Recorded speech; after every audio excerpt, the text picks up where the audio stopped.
Bonjour à tous et bienvenue à ce Savane Midi. Je vous présente les titres. Il s'est ouvert ce matin à Ouagadougou un atelier préparatoire à la tenue de Désertif Action 2022. Un atelier pour favoriser les échanges sur les enjeux dans le domaine de l'agroécologie et la lutte contre la désertification et le changement climatique. On vous en dit plus dans ce journal. Il faut sauver les crocodiles sacrés de Bazoulé, sinon le péril est imminent. La mare qui les abrite est en état de tarissement avancé. Une de nos équipes de reportage a fait le constat. Vous le verrez dans quelques instants. En Côte d'Ivoire, la diaspora burkinabé sont mécontents. Ils affirment avoir été ignorés depuis la prise du pouvoir par le MPSR. Elle est donc dans une posture d'observatrice. Vous en saurez plus dans ce Savane Midi. Une fois de plus, bonjour. Le ministère en charge du commerce invite les commerçants au respect des prix du sucre produit au Burkina Faso. Dans un communiqué, le ministère rappelle que les prix du sucre de la SN Sosuco sont de 600 francs CFA le kilogramme pour le sucre granulé et 750 francs CFA le paquet d'1 kilogramme pour le sucre en carreau. Ces prix concernent les villes de Ouagadougou et de Bobo-Dioulasso. Pour les autres villes, les commerçants peuvent juste tenir compte des frais de transport, indique le communiqué. Le communiqué est produit après constat que les commerçants se livrent à des pratiques à de prix illicites. Le ministère annonce des contrôles bientôt sur le terrain. Je vous le disais en titre, la 5e édition de Désertif Action en France et la 15e édition de la COP sont prévues se tenir en fin 2022. D'ores et déjà, les acteurs intervenant dans la lutte contre la désertification des terres et la protection de l'environnement se préparent. L'objectif des ONG est de permettre à leurs représentants à ces deux rendez-vous mondiaux de mieux défendre les priorités des pays. Ils sont donc en atelier depuis ce matin et c'était en présence de Fatih Sankara. Plus de 74% des terres africaines sont en état de dégradation. La situation des terres burkinabées est inquiétante. En tout cas, si l'on s'en tient au rapport de 2018 du ministère de l'Agriculture.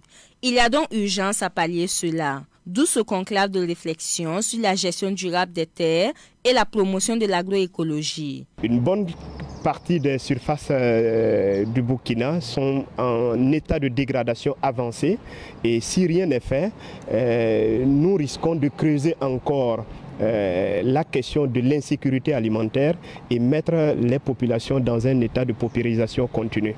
Et cela associé aux différentes crises que nous vivons actuellement, des crises sociales, je pense que c'est quand même, si je peux le permettre, une bombe à retardement que nous devons, nous, acteurs de la société civile, réfléchir sur les questions et comment aborder ces questions et apporter notre contribution au développement du Burkina Faso en proposant des solutions concrètes à certaines questions, comme comment nourrir notre population et de façon durable et de façon inclusive.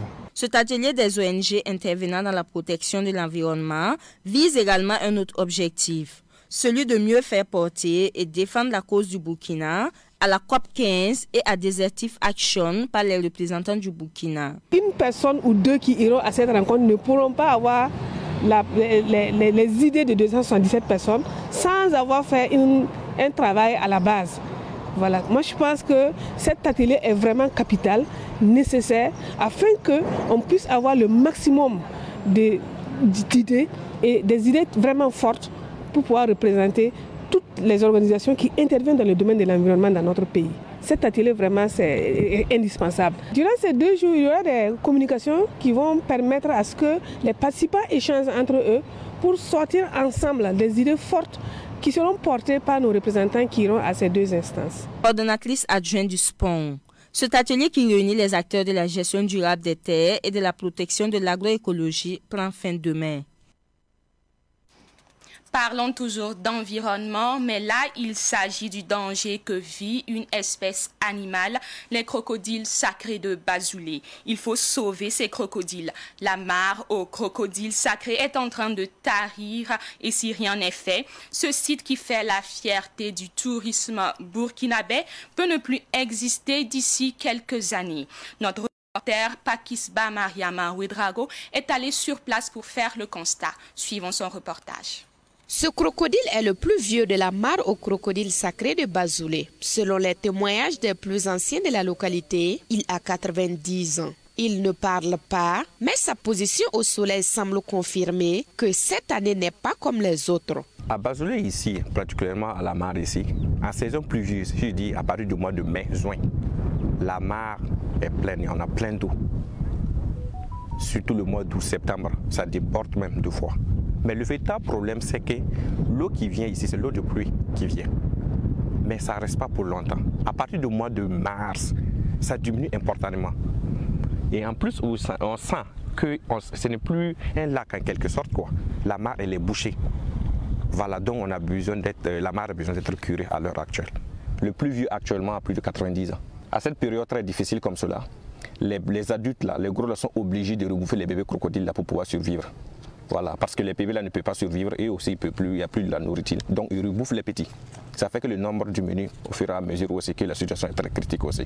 Si le tarissement naturel de la mare est un fait, le recours de la population à l'eau de forage creusée par les animaux est devenu un vrai casse-tête. La population ici, avec à sa tête le chef du village Nabakiba de Bazoulé, il parle beaucoup de l'importance de ces crocodiles. Et nous, en tant qu'enfants et en tant que fils de ce village, nous aussi, on ne tarde pas à interpeller un certain nombre de personnes aussi, surtout ceux qui font la marisculture aux alentours. On les parle que les crocodiles, c'est très important pour nous. Grâce aux crocos, beaucoup de personnes quittent ailleurs, ils viennent ici pour rencontrer la population et voir dans quelle mesure aussi on peut développer les activités. Mais ça serait très difficile qu'ils viennent en aide aux crocodiles. Et on voyait des gens aussi rentrer au niveau de la mare, dans la mare, là même pour faire le jardinage et consorts. Donc on a causé à plusieurs fois avec eux pour les interpeller, de se retirer un peu, laisser une certaine distance pour pratiquer le jardinage en quelque sorte. Mais on voit au fur des années qu'ils sont en train de prendre conscience de la situation. Par le passé, le défunt El Hadj Oumarou Kanazoé assistait le village de Bazoulé dans la gestion de la mare aux crocodiles sacrés, surtout en saison sèche. Le guide Ferdinand Kaboré a donc le regard tourné vers un autre bon samaritain. Oumarou Kanazoé, à cette époque, c'était l'ami du chef du village. Père à son âme. Il a fait un bon geste en amenant des citernes d'eau pour sauver les crocodiles. Mais depuis que le vieux n'est plus, aucune personne n'a fait ce geste encore. Donc j'interpelle les autorités et les opérateurs économiques à cette période-là. Ceux qui peuvent vraiment œuvrer, ceux qui peuvent vraiment œuvrer et faire un geste pour sauver les crocos à cette période, qu'ils le fassent. En attendant, ce patrimoine touristique du Burkina Faso est en péril. Le tourisme burkinabé aussi, déjà éprouvé par l'insécurité et le Covid-19.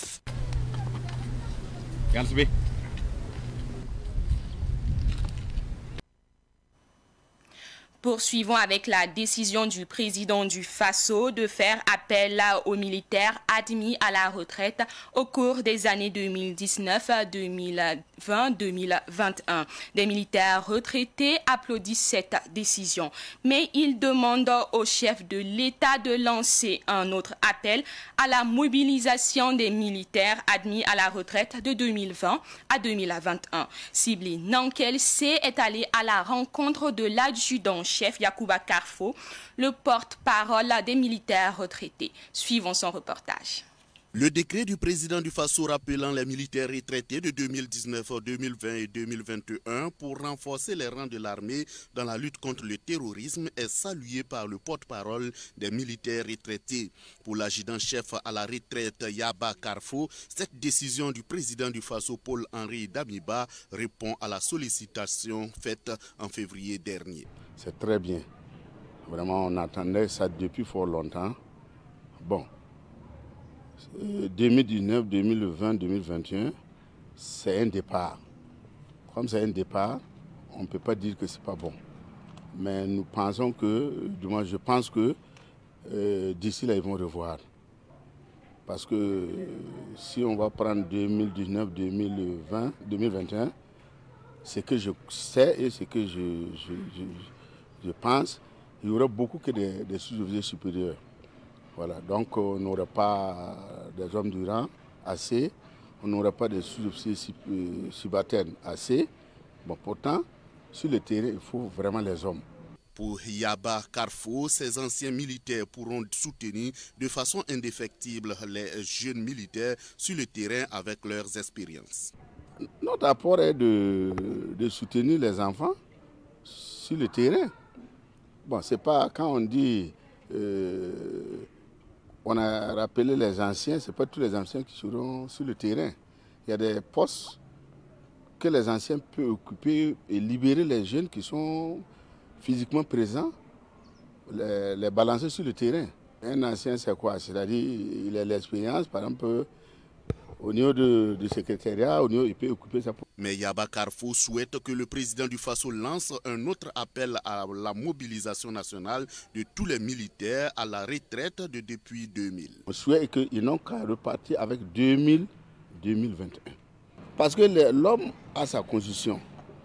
Il y a des gens qui sont partis en retraite depuis 2000, mais leur conseil leur permet, ils sont en forme même plus que ceux même peut-être qui viennent de partir. C'est-à-dire, c'est ce que j'ai dit, vaut mieux faire une mobilisation nationale et tous les militaires qui sont concernés seront là. On fait des visites, ceux qui sont aptes pour aller, ceux qui ne sont pas aptes, ils peuvent se retirer. L'adjudant-chef à la retraite Yaba Carfo est convaincu qu'avec cette décision de Paul-Henri Damiba, certains déplacés internes retrouveront dans 4 mois leur localité d'origine. Et pendant ce temps, la situation sécuritaire dans la province de la Kossi, région de la boucle du Mouhoun, se dégrade. Les populations de cette partie du Burkina Faso font face au harcèlement de groupes terroristes. Et plusieurs zones sont hors de contrôle de l'État burkinabé. Rachid Assad Azongo nous en dit plus sur cette situation. Kombori, Sono, Bourasso, Djibasso, Soin, des localités de la province de la Kossi, dans la région de la boucle du Mouhoun, aujourd'hui quasiment sous contrôle de groupes armés. La commune rurale de Kombori n'existe plus. C'est une localité vidée de ses habitants, constamment attaquée. À Bourasso, à quelques kilomètres plus loin, aucune trace de présence de l'administration publique. Les hommes armés contrôlent régulièrement les usagers de la route nationale numéro 14 qui traverse Nouna, le chef-lieu de cette commune rurale. Et c'est pire pour la commune de Sono, entièrement sous le contrôle des individus armés qui empêchent tout ravitaillement en vivres et tout autre déplacement des populations. Des motos, des tricycles et des minibus sont retirés. L'exemple récent date du 14 mars dernier, l'attaque d'un car d'une compagnie de transport en commun. Sur environ la soixantaine de villages que compte Nouna, la quasi-totalité des écoles y sont fermées. On ne parle d'école que seulement dans la ville de Nouna. La situation est exacerbée avec l'ultimatum de déguerpissement donné hier par des groupes armés aux habitants de plusieurs localités environnantes de moins de 7 km de Nouna. Que va devenir Nouna, cette commune urbaine de la boucle du Mouhoun? La réponse est probablement entre les mains des autorités actuelles. La situation des déplacés internes du Burkina Faso suscite des gestes de solidarité de la part des fils et filles du pays. La semaine écoulée, l'association burkinabé des importateurs et revendeurs de poissons fumés a volé au secours des déplacés installés dans l'arrondissement 3 de Ouagadougou. C'est une réponse à l'appel de Raïnatou Ouedraogo, l'ex-maire du dit arrondissement. Les déplacés ont reçu des vivres d'une valeur de 3 millions de francs CFA et c'était en présence de Abdoulaye Kinda.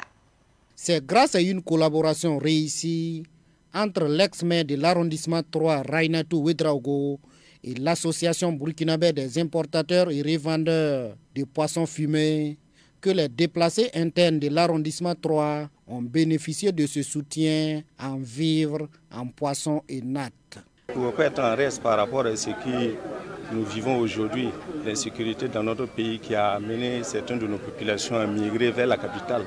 Donc c'était évident que nous, il faut que nous aussi, nous venons de notre soutien comme nous pouvons, du mieux pour leur porter notre aide. Nous avons donné du riz, du poisson, parce que c'est du poisson que nous importons, du poisson, du sel.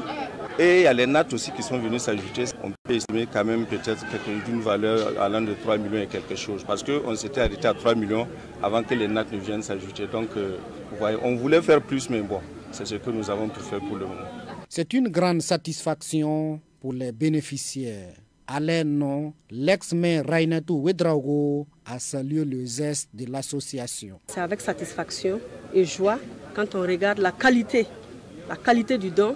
Parce que chacun repart chez lui avec un sac de riz de 25 kilos, du poisson, de l'huile, du sel et puis de l'argent pour aller payer du bois. C'est une première à l'arrondissement. Voilà pourquoi nous voulons les saluer encore pour cette belle initiative et souhaiter que la cohésion continue de régner autour de l'association, qu'il continue en tout cas de tendre la main aux personnes qui sont dans le besoin, que Dieu facilite toujours. Mais notre souhait aujourd'hui, le plus ardent, c'est que la paix revienne au Faso, que chacun se rétablisse de là où il était. Au total, ce sont 150 déplacés internes de l'arrondissement 3 qui ont bénéficié de ce don. Un sac de riz de 25 kg, un bidon d'huile, du sel, une natte et 2 kg de poisson chacun. Quelle place pour la diaspora dans cette phase transitoire que le Burkina Faso vient d'entamer? En Côte d'Ivoire, des Burkinabés estiment que la diaspora a été royalement oubliée, car aucune concertation n'a été entamée avec elle. Elle est donc en position d'observation. Denise Koulibaly. Si aujourd'hui la question de l'opportunité d'un coup d'État n'est plus à l'ordre du jour au Burkina Faso, des compatriotes en Côte d'Ivoire estiment que leurs avis comptent également dans l'animation de la vie politique du pays. Le secrétaire général du Conseil des opérateurs économiques burkinabés de Côte d'Ivoire dit avoir accueilli avec amertume ce coup d'État, même si les signaux étaient clairs. Un coup d'État n'est pas à souhaiter vraiment dans un pays, surtout comme le Burkina, qui ne cesse, c'est des coups d'État à répétition. Ça, c'est grave. Ça ne fait que ramener le développement en arrière. Vraiment, on n'a pas souhaité ce coup d'État. Mais, voyez-vous, je me rappelle un peu, Laurent Gbagbo disait que souvent, il y a des bons coups d'État et des mauvais coups d'État. Alors, on savait personne, on ne savait pas, on savait de quel sein se vouer. Donc, ça veut dire que le coup d'État était vraiment, la chute là était vraiment préméditée. Ça n'a pas été, pour moi, ça n'a pas été une surprise. De son côté, Bernard Bonanné affirme qu'un coup d'État n'est pas à saluer dans un pays en développement comme le Burkina Faso. Un coup d'État, c'est un coup d'État. Personne ne souhaite un coup d'État dans un pays en voie de développement ou bien dans un pays qui veut se développer véritablement. On ne souhaite pas un coup d'État. Mais à un moment donné, la situation était incontrôlable. Quand on regarde un peu tout ce qui s'est passé, les tueries, c'est-à-dire même le pays même est en insécurité totale. C'est-à-dire que nous avons pratiquement, disons, moi je dirais 60 à 70% des territoires qui n'étaient pas contrôlés par l'État sur place. Donc on pourrait s'attendre à un coup d'État. Hein. Et les militaires étaient mécontents parce qu'ils réclamaient des moyens pour combattre. Ces moyens n'arrivaient pas. Et on s'en rend compte que, bon, on dit on a commandé des armes qui arrivent, qui n'ont pas de munitions. Donc, il y avait tellement de problèmes au sein de la Grande Muette, donc on s'attendait forcément à un coup d'État. Et moi, je pensais même que ce coup d'État allait arriver un peu plus vite que ça. Voilà, et ben, c'est arrivé, on ne cautionne pas forcément, mais c'est un soulagement quand même. Plus loin, l'homme d'affaires Bernard Bonanné a exprimé son mécontentement vis-à-vis du traitement de la diaspora qui a été royalement ignoré. Ce que je déplore un peu, je ne sais pas si peut-être je n'ai pas l'information, nous on n'a pas été contactés pour quoi que ce soit. Je vais parler de la diaspora, parce qu'on est quand même 5 millions, peut-être au-delà de 5 millions de Burkinabés résidant en Côte d'Ivoire. On est quand même un poids économique. Quand on regarde tout ce que nous envoyons au Burkina par mois, c'est à peu près 100 milliards de francs CFA. Hein. Par an, c'est à peu près 100 milliards de francs CFA. On est même au-delà. Pour être un peu plus modeste, je parle de 100 milliards, sinon on est un peu au-delà. Et je pense quand même que les gens devaient nous consulter. Pas nous associer forcément, mais connaître notre avis sur un certain nombre de choses. Voilà, ce qui n'a pas été le cas. Mais on regarde, on les souhaite en tout cas bon vent et nous on est là à leur disposition. S'ils ont besoin de nous à tout moment, on est prêt à répondre parce que c'est le pays qui gagne toujours. Qu'à cela ne tienne, ces Burkinabés résignés souhaitent que les militaires au pouvoir ramènent la sécurité car ils ont maintenant toutes les cartes en main. Nous souhaitons qu'ils puissent réussir. Et maintenant que le gouvernement est formé, en tout cas je pense que nous avons quand même un petit espoir. Et ils ont nos bénédictions, mais on les suit. Il faut qu'ils fassent tout, qu'ils mettent tout au point pour réussir cette mission, vraiment de ramener la sécurité au Burkina Faso. De faire en sorte que nos parents se retrouvent là où ils étaient avant, ça c'est important, que nos parents se retrouvent véritablement dans leur secteur privilégié, parce que c'est là que ces personnes-là vivent, qu'ils se retrouvent avec leur famille et que la sécurité revienne. Ça, c'est vraiment c'est la priorité des priorités. Et si ça c'est fait, le reste c'est de penser maintenant à organiser des élections pour que le pays soit géré de façon constitutionnelle, c'est-à-dire avec un président élu de façon démocratique par les Burkinabés. Pour la composition de l'Assemblée législative de transition, ces Burkinabés, qui sont régulièrement consultés par l'ambassade, n'ont pas été impliqués. Allons au Mali où les autorités envisagent de suspendre la diffusion de RFI et France 24 sur l'ensemble du territoire malien. Cette annonce a été faite à travers un communiqué signé du porte-parole du gouvernement du Mali. Que s'est-il passé? La réponse avec Bintou Kindo. Au Mali, les autorités envisagent de suspendre jusqu'à nouvel ordre la diffusion de RFI en ondes courtes et FM et de la télévision France 24 ainsi que toutes leurs plateformes digitales sur toute l'étendue du territoire national. Le gouvernement malien, dans un communiqué, a accusé ces médias français de vouloir déstabiliser la transition, démoraliser le peuple malien, démoraliser les forces armées maliennes et s'aimer la haine en ethnicisant l'insécurité au Mali. La transition malienne parle d'intentions criminelles de la part de journalistes dont certains n'ont pas séjourné au Mali depuis plus d'1 an.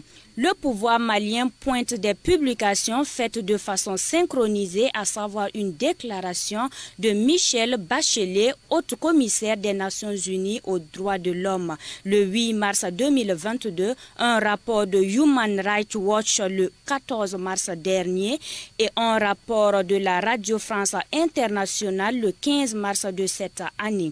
Les allégations faites dans ces publications sont, selon les autorités maliennes, sans fondement. Selon le gouvernement, les agissements de France 24 et de RFI ressemblent dans un passé récent aux pratiques et au rôle tristement célèbre de la radio 1000 collines dans un événement tragique survenu au Rwanda. Le gouvernement de la République du Mali réaffirme son soutien total ainsi que celui de son peuple à ces vaillantes femmes. En sport, l'entraîneur intérimaire des étalons, Oscar Barreau, a dévoilé une liste de 29 joueurs pour les matchs amicaux contre le Kosovo et contre la Belgique les 26 et 29 mars prochains. C'était au cours d'une conférence de presse ce matin à Ouagadougou. Bébé Kodjo Kambou nous fait le point. 3 gardiens sont retenus dans cette première sélection de Oscar Barreau.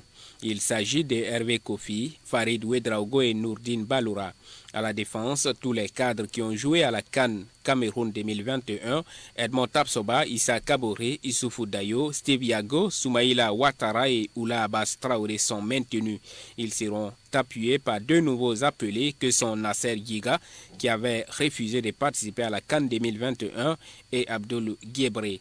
Au milieu de terrain, Cédric Badolo, Stéphane Ki, Trova Boni et Brian Dabo viennent en renfort des vétérans Adama Gira, Blati Touré, Gustavo Sangaré et Ismaïla Ouedraogo. Chez les attaquants, Bertrand Isidore Traoré, Cyril Bayala, Dango Ouattara, Hassan Bandé, Faisal Tapsoba et Cheikh Djibril Ouattara restent présents. 4 nouvelles arrivées sont à noter. Il s'agit de Zofré Bazier, l'une des révélations de la CAN Junior Mauritanie 2021, de Mamadi Alex Bangré, de Noufou Zagré et de Abou Ouattara. En rappel, les étalons du Burkina Faso seront face au Kosovo le 26 mars et face à la Belgique le 29 mars prochain en match amicaux dans le cadre des journées FIFA. Et le San Matenga FC de Kaya qui poursuit sa descente aux enfers. Classé parmi les derniers au classement de la poule A de la 2e division, l'équipe du Centre-Nord a courbé l'échine hier face à l'USO. C'était lors de la 14e journée de la Ligue 2.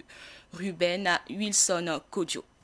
Classé 9e avec au compteur 13 points, le San Matega FC de Kaya avait obligation de résultat pour ce déplacement à Ouagadougou face à l'USO. Après avoir tenu 0 but partout lors des premières 45 minutes, les poulains de Bruno Gouba arrivés dans la capitale le jour même du match ont manqué de fraîcheur lors de la seconde partie. Les rouges et blancs de l'arrêt en profitent pour inscrire 2 buts sur le coup de pied arrêté. Malgré la volonté des joueurs du Centre-Nord, le score restera inchangé jusqu'au coup de sifflet final de l'arbitre central. Hervé W. Zongo, le latéral gauche du San Matega FC de Kaya, attribue cette défaite à la fatigue due au voyage. Je pense que physiquement on n'a pas totalement pu tenir.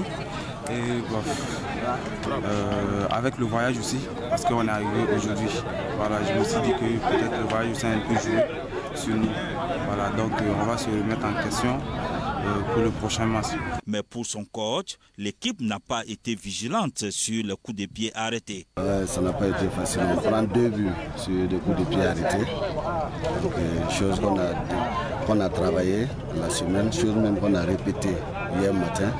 Et c'est là on prend les buts. Donc, vraiment, c'est pas facile, mais on va continuer de travailler. On va continuer à inculquer ces jeux-là dans la tête. Tant que l'arbitre ne s'équipe pas, le match n'est pas fini. Sinon, le match proprement dit, c'était à sens. Le match était équilibré jusqu'à ce qu'on prenne le but et le deuxième but. Dans le camp de l'USO, le coach félicite ses joueurs qui ont tout donné pour arracher les 3 points de la journée. Dire déjà merci aux garçons qui se sont battus. Alors, en première mi-temps, c'était jeu égal à égal. Alors, on a profité de l'air recul en deuxième mi-temps pour pouvoir s'imposer. Alors, je pense que c'est un très bon match pour nous. Alors, les garçons ont forcé, ils ont forcé. Alors, c'était pas évident. Alors, on a fait beaucoup de fautes techniques qui ont failli nous mettre en doute. Moi, je pense que le premier but nous a un peu mis à l'abri.